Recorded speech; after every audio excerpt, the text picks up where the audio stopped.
Hey guys, so today I'm going to show you Amber's hair extensions, the bead in method and the bead in sewn method. Right here you can see this is the fourth row, but it doesn't continue all the way around because Amber's hair splits really bad right in that area I'm holding up. So I wanted to show you that the sides, it would have been a fourth row, it just doesn't go all the way around. So because her hair is really thick, she has 4 double rows. It's just that the fourth row at the top doesn't continue around.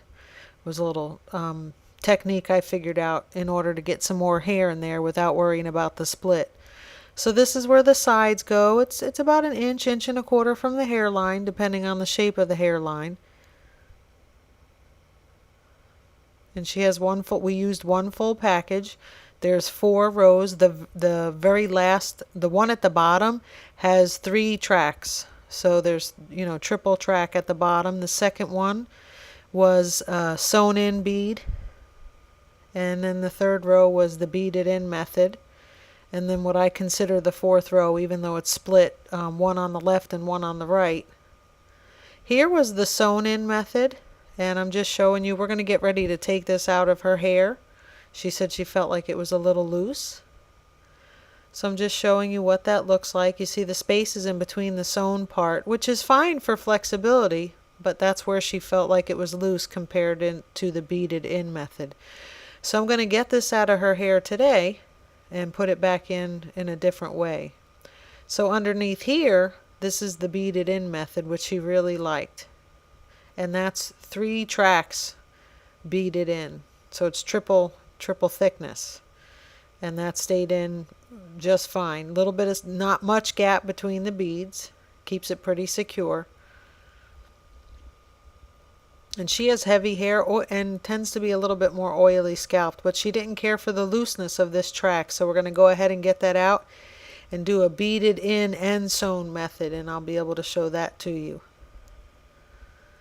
Here I wanted to show you how I removed this because I was afraid the video wasn't going to capture the bottom of her hair and sliding out. You see I'm giving a little tug.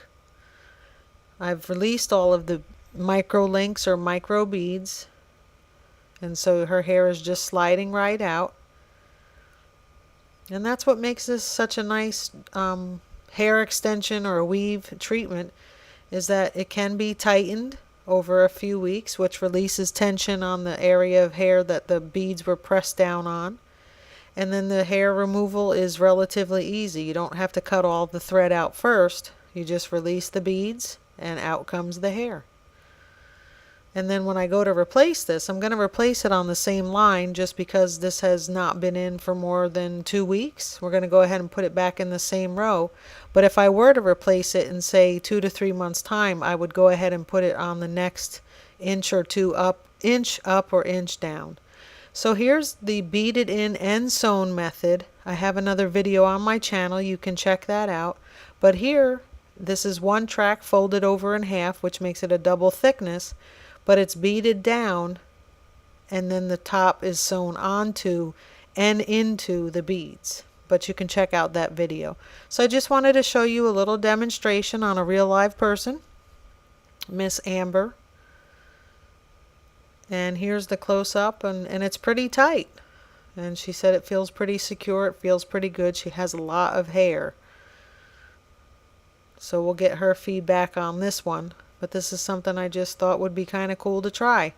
Thanks, guys.